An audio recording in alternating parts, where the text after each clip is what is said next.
Your words are important, and students need to listen to you.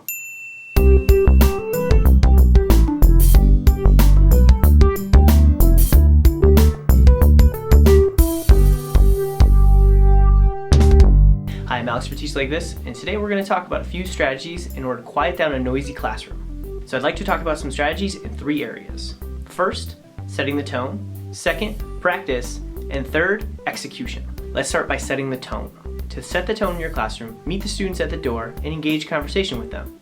Another thing you can do is have music playing as they enter the classroom. It's always a good idea to have an activity for students to do right as they come into your classroom. For more information on that, check out the bell work video right here. And lastly, to set a good tone in the classroom, you need to discuss with the kids a strategy that you will use to quiet them down if they get too noisy.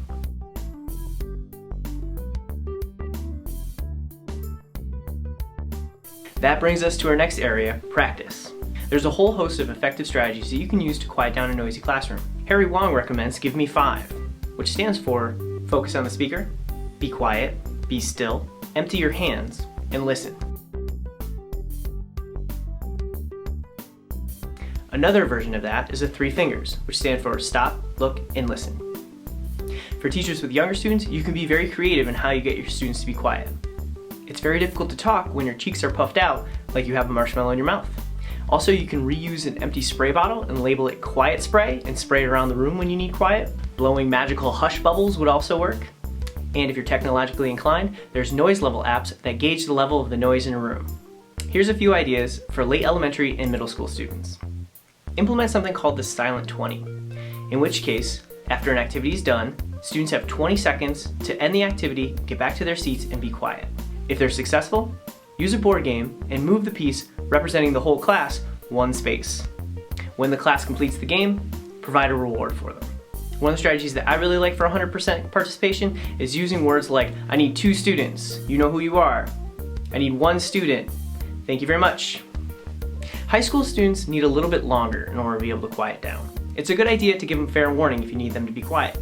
I need you to take out your textbook and turn to page 18. By the time we all get there, I expect everyone to be quiet. Another effective way to get high school students to be quiet is to interrupt whatever they're saying with something like a call and response.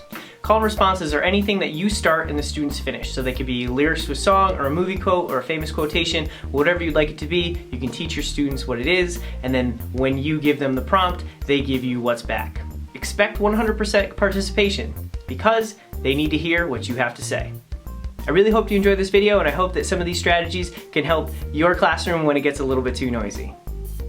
That's all for this video. If you liked it, check out a couple of our other ones. As always, you can connect with me on Twitter, by email, or by commenting down below, and subscribe to get weekly strategies in your newsfeed. I'm Alex, and that's Teach Like This.